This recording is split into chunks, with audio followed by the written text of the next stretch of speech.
Good morning. Well, last week, because there was so much in this lesson, we decided we weren't going to get through it all. So we're going to finish it up. It's Joseph forgives his brothers, but I'll do a little summary here. Last week we saw that there was a great famine, not only in Egypt, but the surrounding countries, including Canaan.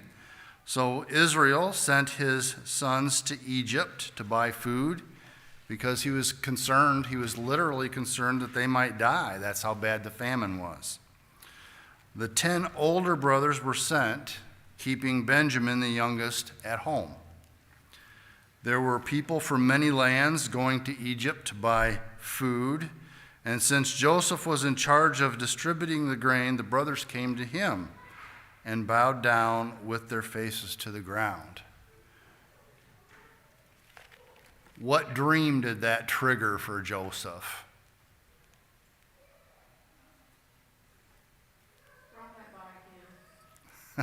What dream did that trigger for Joseph, the fact that his brothers bowed down to him? He had two dreams. Yep. For the stalks of wheat that bowed down to him and then stars of wheat. Okay. So clear back when he was still at home and a teenage boy, he had these two dreams. And so here it is, it's coming to fruition, as he recognizes his brothers bowing down to him. They didn't recognize him probably because they weren't looking for him. He had, they gave him up for dead long ago. He had grown up, that might be another reason, so he looked differently. And he was shaven, which was an Egyptian custom, and even wore makeup, possibly because their royalty and that wore makeup, the men and the women. Joseph didn't let on who they were, and he treated them kind of rough, like strangers, and even accused them of being spies. He said that they had come to see the nakedness of the land. In other words, where Egypt was vulnerable, that another country might be able to come in and attack. So that was his what he is accusing them of. Israel's sons proclaimed their innocence, told Joseph about their family back in Canaan and that there were 12 brothers. Sounds like they got really chatty and told him a lot of things that they didn't really need to. In fact, their father said, why, basically said, why did you do that? Why did you tell them all of that? But they told him that the youngest was home with their father, that no one, and that one was no more. Joseph told them that one of them must return home and he was going to keep the rest of them. And then he put him in prison for 3 days. Okay? But after the 3 days, he didn't do that. He kept one. Do you remember which one he kept? Judah. Nope. Oh, Reuben. Which time? I forgot which time we talked first time. The first time. So Benjamin wasn't there. Nope. First time. Was it Reuben? Nope. Well, we got like 10 guesses to go. We'll get there eventually. It was Simon. Simon, yeah. Okay. Is he not? No, Simon was not the oldest. No. So why he kept Simon, I don't know. Maybe he thought Simon needed a better lesson than they did. I don't know. So anyway, he kept Simon, but he also heard the brothers talking, and they had deduced amongst themselves that this was the hand of God, and their undoing or whatever this might be is because of what they did to Joseph years ago. And because Joseph knew Hebrew, that was his language, he understood all that they said. And that he understood that they were accepting responsibility for what they did to him. And that there was some regret there. Okay, I wonder if he had a hard time holding back his chuckle from, well, I mean, yes, he was a high executive and all that, but, just seeing his brothers like that and then, knowing that his dream was fulfilled, that just, it seemed to me as I was reading it, that right from the get-go, he wanted to forgive them. I mean, he didn't seem to have anything really harboring. He did test them. I think he wanted to know where they were at with everything. But it just seems to me, because even at this particular point where he's listening to them and what they said, he leaves and he goes and weeps, it says, even at that point. So I think it helped him to know that they were sorry for what they did. So anyway, the 10 brothers go back. They recount to Israel what had happened, including the fact that as they were traveling, they stopped along the way, opened the bags that had grain, and lo and behold, all their money was there. And so Israel was like, nope, you're not taking Benjamin, you're not going back. And basically he gave Simon up for dead as well, because the Bible says he mourned both his sons, Joseph and Simon. And he just refused to let him go back. But they didn't have enough food for the whole 7 years. So after some time, and they're out of food, or close to being out of food, Israel has to send them back to Egypt. And here's what Israel says. He says, "May God Almighty grant you mercy before the man, and may he send back your brother Benjamin." Doesn't say anything about Simon, but and as for me, if I am bereaved of my children, I am bereaved. So what's he doing here?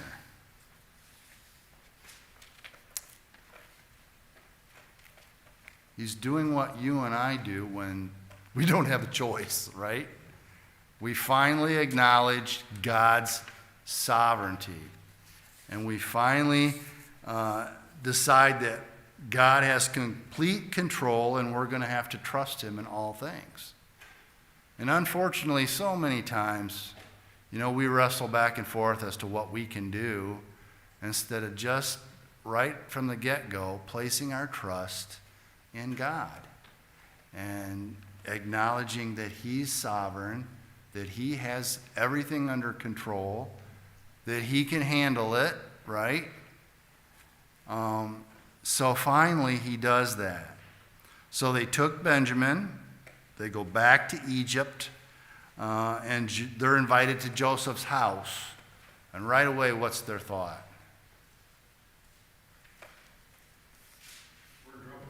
Okay. Yeah, right away they're thinking they're going to be enslaved. But to their surprise, there's this huge meal waiting for them. And they're joined by Simon. He gets out of prison and he's allowed to come with them. Joseph asks about his father, if he's still alive, so on and so forth. And he greets Benjamin, but then he has to leave the room. Again, you can see a tender heart here in Joseph and his wanting to forgive. He's overcome by the sight of his brother, and he goes out of the room so that he can compose himself, and the Bible says he weeps. So he gets a hold of himself. The next morning, he sends them on their way, and they've got their grain, they've got their money, and Benjamin has something else. What did Benjamin have? his silver cup. Okay, the silver cup. That was Joseph's silver cup put in his bag.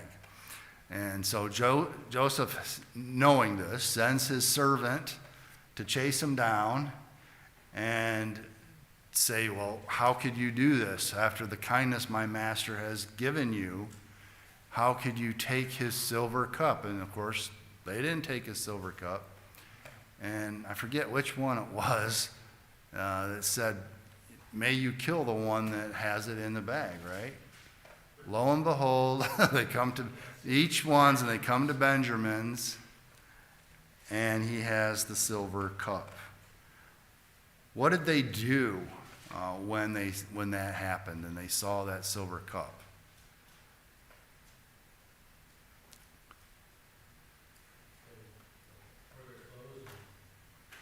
They tore their clothes. That's a sign in that culture of that day of great anguish. Like, it had to be really serious, bad, for you to tear your clothes. Now they wear teared clothes all the time, but anyway, but when they were brought back before Joseph, they bowed for the third time. And Joseph said that they could go except for Benjamin, who had stolen his cup. Now, Judah, okay, what did Judah offer to do then? Okay, to take his place. You know, because he had told his dad, didn't he? He said, you know, I'll watch over him. I'll make sure he gets back to you. He made a pledge, a promise. And he says to Joseph, you know, let him go, lest my father die, losing his two favorite sons. And that's where we left off. So, we're going to start in Genesis 45, verses 1 through 15, if somebody would get us started. And Joseph could not control himself before all those who stood by him. He cried, make everyone go out from me. So no one stayed with him when Joseph made himself known to his brothers. And he wept aloud so that the Egyptians heard it, and the household of Pharaoh heard it. And Joseph said to his brothers, I am Joseph. Is my father still alive? But his brothers could not answer him, for they were dismayed at his presence. So Joseph said to his brothers, come near to me, please. And they came near, and he said, I am your brother, Joseph, whom you sold into Egypt. And now, do not be distressed or angry with yourselves, because you sold me here. For God sent me before you to preserve life. For the famine has been in the land these 2 years.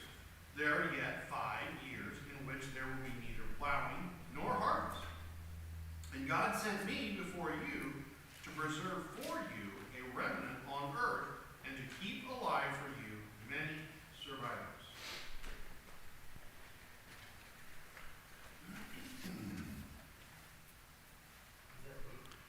Yes. 8's the next verse. Yes, it was God who sent me here, not you. And he has made me a counselor to Pharaoh, and a guard of his entire household, and ruler over all Egypt. Hurry, return to my father and tell him, this is what your son Joseph says. God has made me master over all the land of Egypt. Come down to me right away. You will live in the land of Goshen, so you can be near me with all your children and grandchildren, your flocks and your herds, and all that you have.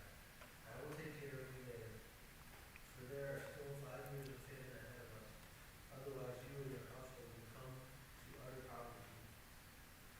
And behold, your eyes see, and the eyes of my brother Benjamin, that is my father, speaketh unto you. And ye shall tell his father of all my glory in Egypt, and of all that ye have seen, and ye shall haste and bear it, and bring down my father's hither. And he shall fall upon his brother Benjamin's neck, and weep, and Benjamin wept upon his neck. Moreover, he kissed all his brothers and wept upon them. And after that, his brothers talked with him. Okay. So, Joseph finally couldn't take it anymore and decides that he's going to tell his brothers who he is.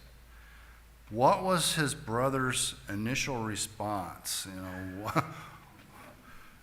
Total disbelief. okay.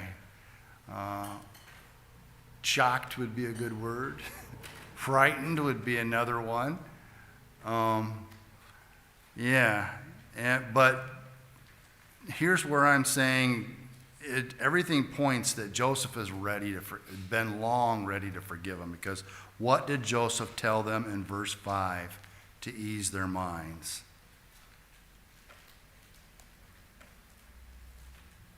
This was God's plan. Okay. Joseph recognized, probably, well, I mean, I can't say exactly when he did, because maybe he did recognize it before then, but in my mind, I'm thinking the first time he saw his brothers and they bowed down to him and he remembered that dream, all the puzzle pieces were finally in place. And he says, okay, now I know why I had to go through all this, because God, deemed it so that I could save my family. And he would keep his promises to my forefathers. What reason did God save the children of Israel? I guess I just answered that. Because of the promises that he had given long ago, right? Is there a contradiction in verse 8?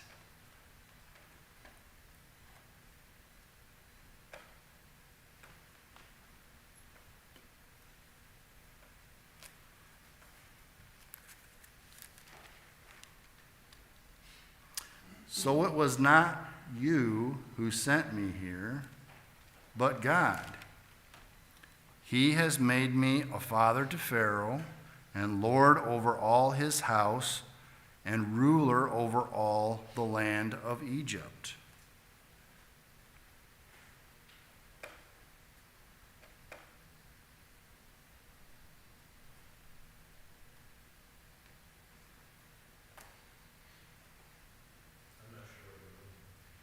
Okay, is there a contradiction? Did his brothers send him to Egypt? Did God send him to Egypt?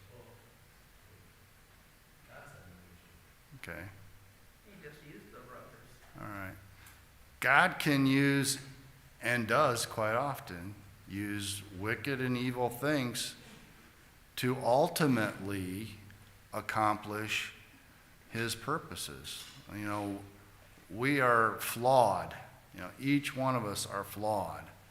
And what we have in mind for evil, like the brothers had that in mind for evil for him, God used for good. And that's what it says to us in Romans, right? Romans chapter 8 promises us that God would, for those that love the Lord, he will bring good out of bad, basically, my paraphrase. And so, did God make them do that? No. God didn't put the evil thoughts in their mind. God didn't sanction the evil actions that got Joseph where he is. But God used it to accomplish his purposes. What did Joseph command his brothers?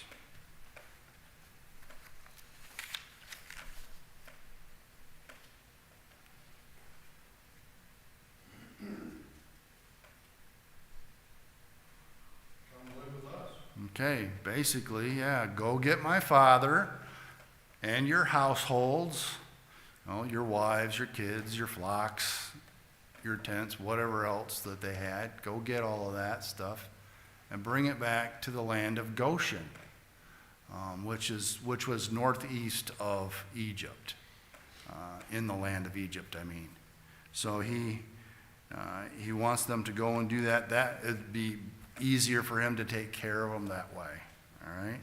And even though that's not exactly maybe God's plan, God uses it in the end, which we will get to maybe.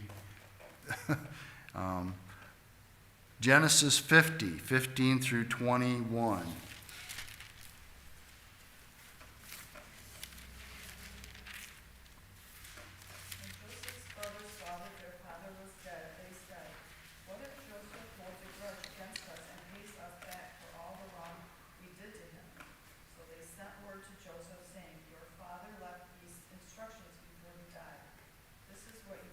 Say to Joseph, I ask you to forgive your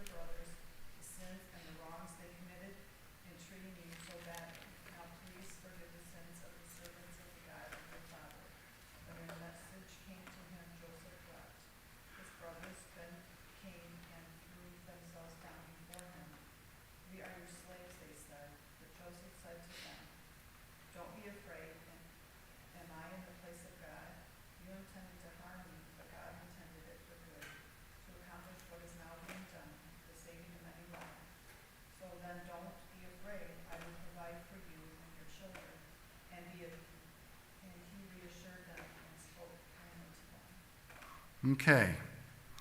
So, Dad passes away after they were there for about 17 years. And so their first thought is, now we're in trouble. Which, I don't know, maybe that would be in the back of your mind all that time, but it just seems to me that Joseph has proven himself already, so. Anyway, how do Joseph's words help us understand the relationship between man's responsibility and God's sovereignty?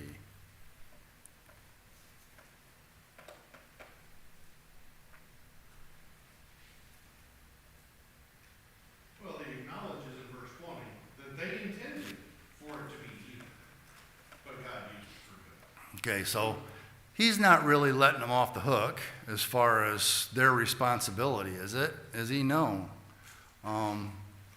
It's like, earlier we said that, God uses imperfect people like you and I, and he uses the circumstances that we get ourselves into, and even things that we do wrong. He'll use that and turn it around for good. But that doesn't mean we're off the hook for what we did wrong. And Joseph has forgiven them already for this. And he's acknowledging, guys, I know you look at this and you see what you did, and maybe he's thankful that they still feel guilty about it, or they still feel burdened about it a little bit. But he wants to reassure them, this was God, God let this happen. He used it. Not only did God save that family, but how many millions of other people were saved in Canaan and other countries around and in Egypt. Even a lot of them, pagan worshipers that didn't even know the true God. This kind of reminds me of that verse about how God lets the rain fall on the wicked as well as the good, right? So, did Joseph bring judgment upon his brothers then? No, he did not. Who else did Joseph forgive besides his brothers?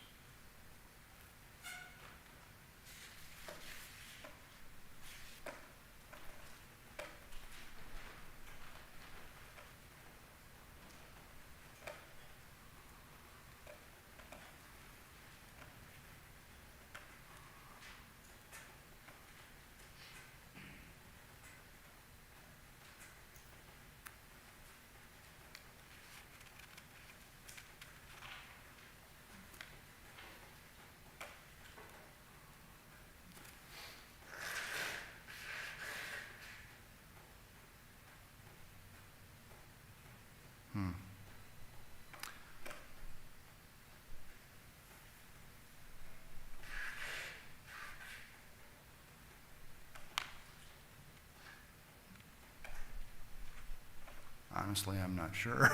I wrote that question down and I'm like, okay, where's the answer to that? And I'm not finding it. So I have to apologize for that. Depending on how you look at it, you could say Joseph was forgiving God when he says, am I in the place of God? He is submitting to God's plan, therefore not holding it against God that God did this to him. Okay, maybe that's... To me, it's a little bit of a stretch to say he forgave God. Right. They could do that if they pushed hard. Yeah, I can't say what... I wrote that like 2 weeks ago, and I'm like, okay, where does I put the answer to that? But I'm not finding it, so... Oh, well. How did Joseph demonstrate that his forgiveness was genuine?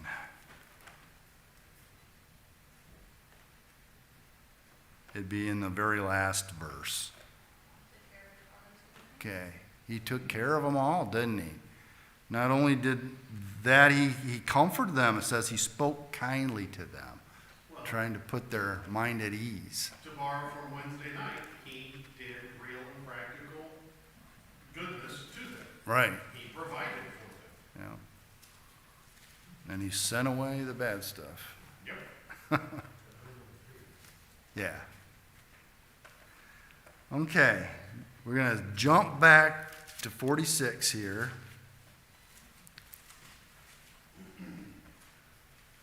(26) through 34.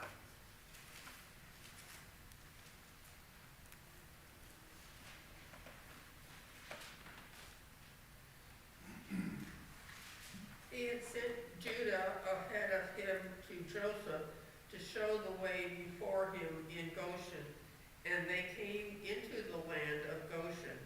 Then Joseph prepared his chariot and went up to meet Israel, his father, in Goshen. He presented himself to him and fell on his neck and wept on his neck a good while. So Israel said to Joseph, "Now let me die, since I have seen your face and know that you are still alive." Joseph said to his brothers and to his father's household, "I will go up and tell Pharaoh, and will say to him, my brothers and my father's household, who are in the land of Canaan, have come to me. And the men are shepherds, for they have been keepers of livestock, and they have brought their flocks and their herds, and all that they have. When Pharaoh calls you and says, what is your occupation? You shall say, your servants have been keepers of livestock from our youth, even until now. But we and our fathers, in order that you may dwell in the land of Goshen, for every shepherd is an abomination to the Egyptians."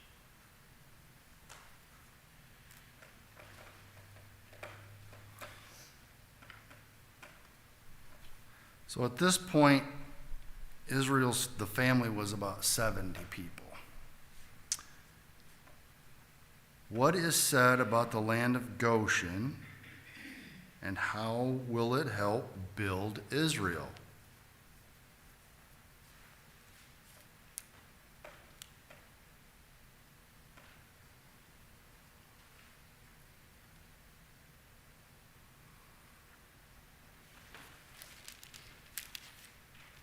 First question, did you say their family was only 7 at this point?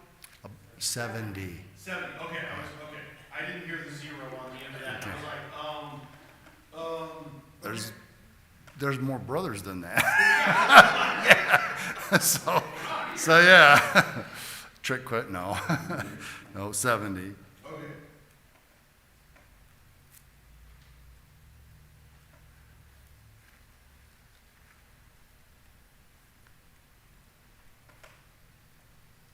So the land of Goshen is supposed to be a pretty fertile land. It had water in it as well, good for grazing animals. One question that I didn't put on here, at least I don't think I did, is why did Joseph tell his family, tell them that you're shepherds? Why is that important? Why did Joseph want them all to tell Pharaoh that they were shepherds?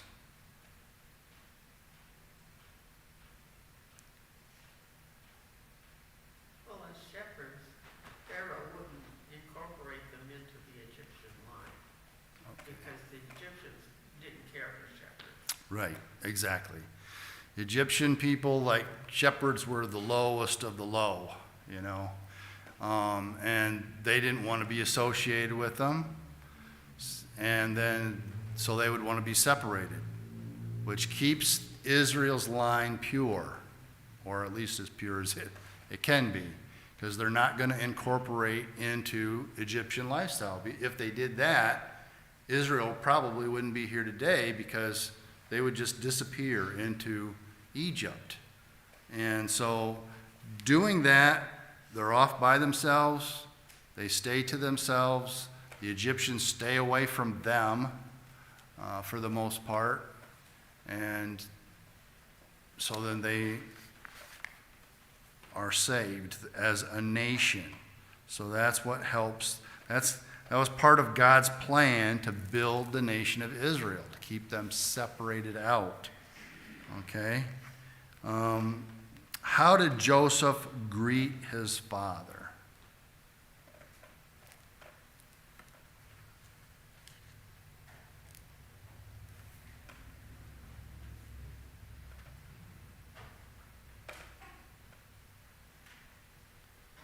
Very happy to see him. Okay. Says that he wept a long time, doesn't it? So at that point, it would have been approximately 22 years, because Joseph was 17 when he left, and then the Bible tells us he was 30 when he was made overseer. Then there were 7 years of plenty, plus 2 years of famine, actually, before Israel sent his sons to Egypt. So 22 years. What was Israel's response to seeing his son? Okay, I can die happy now, right? Because I've seen my son. I can die happy. All right. So now we're going to actually get to do some application, and we're not going to have to rush through it, so, which I'm excited about. What's the most encouraging takeaway to you from the whole account of Joseph?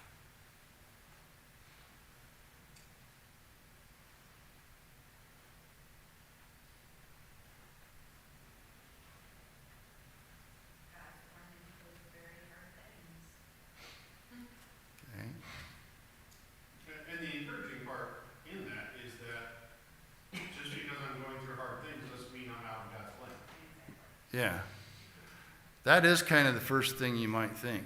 I mean, it's not a bad thing to examine your life when you start going through some hard stuff and say, okay, what are you trying to tell me, God?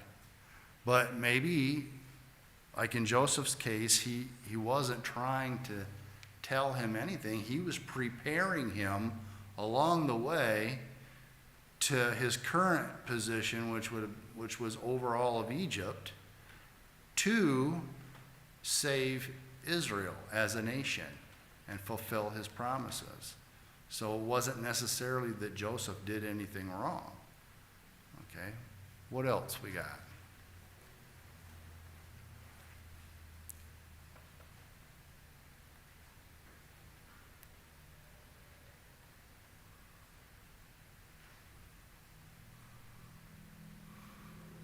Anything can be forgiven. Anything can be forgiven. Because literally, they thought Joseph was dead, which would have made them murderers. As far as they were considered, they Yeah. So they thought for sure that they had killed him. So, and Joseph willingly forgave them for everything.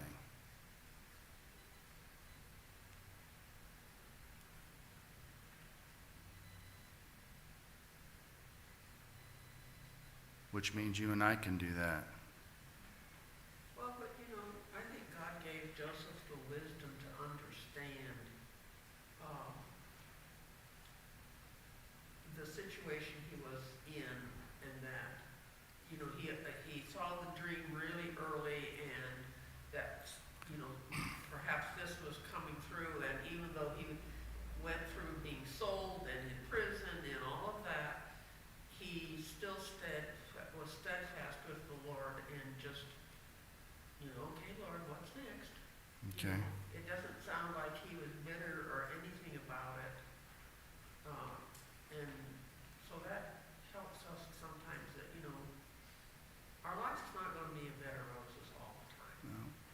There's going to be a few thorns along the way. One other lesson that I took out of this was that I saw, as far as Joseph trusting the Lord, but he also, no matter what kind of situation he was in, he did his very best with it.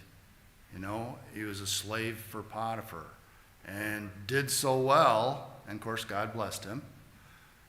Maybe God would bless us that way if we had that same attitude too. So he did so well that he was put in charge of all of Potiphar's house. And even though Potiphar's wife lied about that, Potiphar still helped Joseph in but he put him in prison. He didn't kill him, which he had the right, you know, according to his wife, they had an affair, so she was raped. He could have killed him for that, but he did not do that. Put him in the king's prison, which probably was a step up from a regular prison as far as treatment and that. But then he's there, and what does he do? Does he just sit down and woe is me? No. You know, after being sold and all that he went through, and then Potiphar's wife lying, and then he's put in prison, I'm not sure whether I could have still had the frame of mind, well, God is still with me, and I'm going to do my best and glorify him in what I do. Maybe I would think, well, maybe I'm just going to sit down here and just wallow in my... But he didn't do that. You know, he had the presence of mind. The Spirit of God was in him, and he just continued, did the best he could, and pretty soon he's in charge of the whole place. And God uses that situation to get him into Pharaoh's household. So, when Joseph told his brothers that God preserved a remnant through these events, what was he acknowledging about God?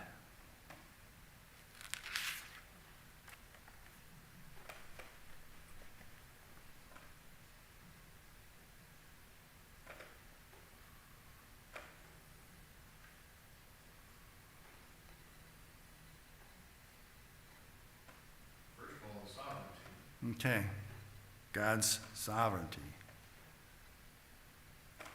and his faithfulness, right? God keeps his promises. His mercy. Mercy as well is there. So if God's going to keep his promises to Israel, he certainly will keep his promises to you and I. And so when we have maybe the urge to wallow in our own self-pity, start reading some of the promises of God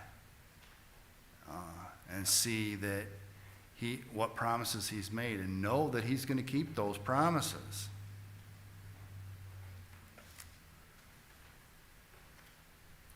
Speaking of which, what promise would he have broken if Israel's family died in the famine?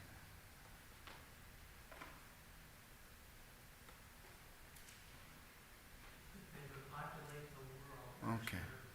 Like sand, it would have come to an end. Yeah, that would have been it, right? He promised sand or stars of the sky, they would number that much. He promised he was going to give them the land of Canaan. So God does not break his promises. When Joseph finally revealed himself to his brothers in chapter 45, 3 through 5, they hesitated and did not come near to him, even as he was seeking to restore the relationship with them and bless them. How does this compare to the way that you relate to God when you recognize your own sin before him?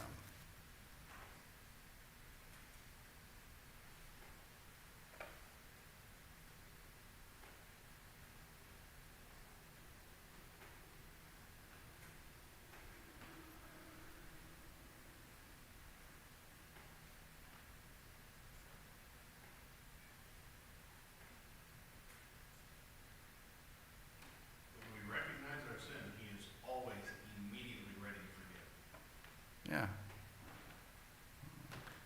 And for us, I mean, I can understand their hesitation. You know, when I recognize that I've blown it, that I've sinned before the Lord, there's a little bit of I mean, I want to be forgiven. I absolutely do. But now I've got to go before God and admit what I did. Not that he doesn't already know, but have to admit before him what I did and face him.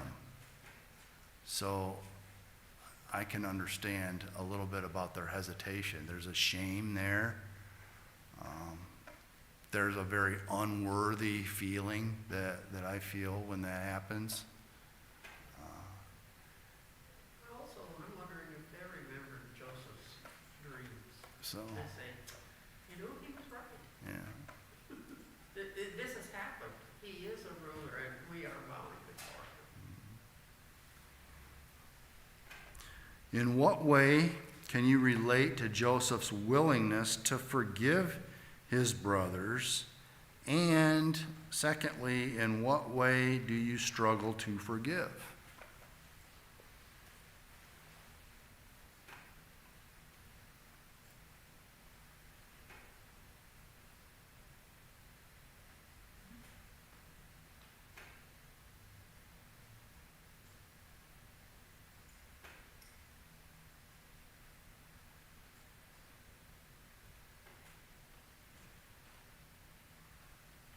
Don't want to talk about it, huh?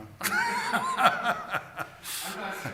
I think all of us are going, can we relate to Joseph's willingness to forgive? I think that's pretty tough.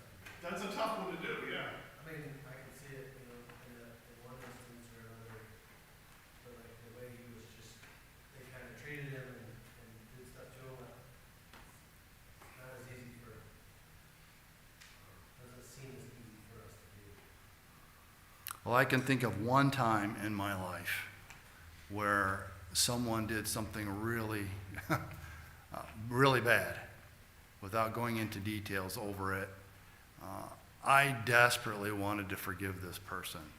They were a very good friend of mine for years and years. And that was on my heart, regardless of what they did.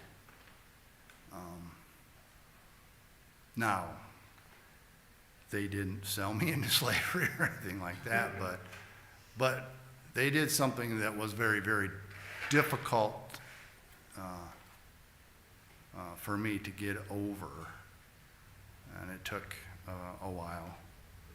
But at the same time, there was just this in me that I wanted to forgive this person so bad.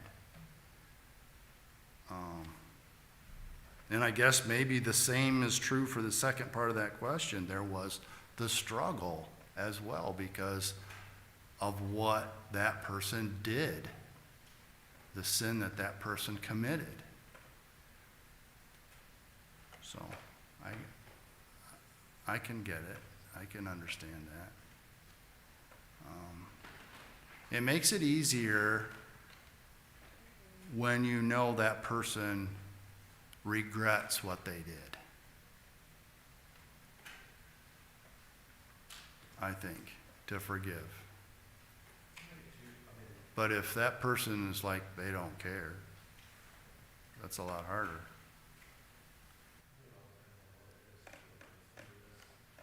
Something that harm your family is a lot different than, you know, just talking bad about you or doing something bad towards yourself. Right.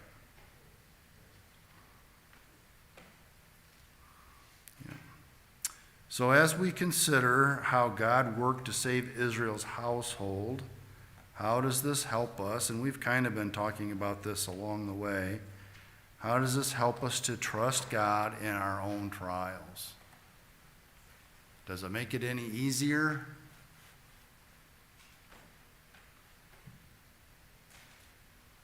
I was sharing with Jeff before class that the last few weeks we've been going through this with Joseph, and you know, things aren't any easier. You know, I have the same struggles at work, the same things are breaking down, the same people are calling in sick, the same whatever is going wrong, and yet I'm able to just say, well, God allowed it, so I guess we're just going to go with it.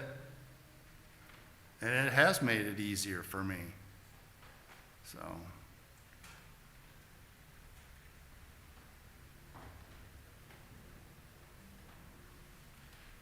Okay. Two things come to mind. One is, God is the same yesterday, today, and yea forever.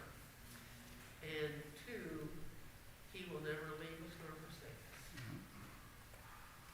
Yeah, you see that in Joseph's life. And it says, God was with him. God was with him. So.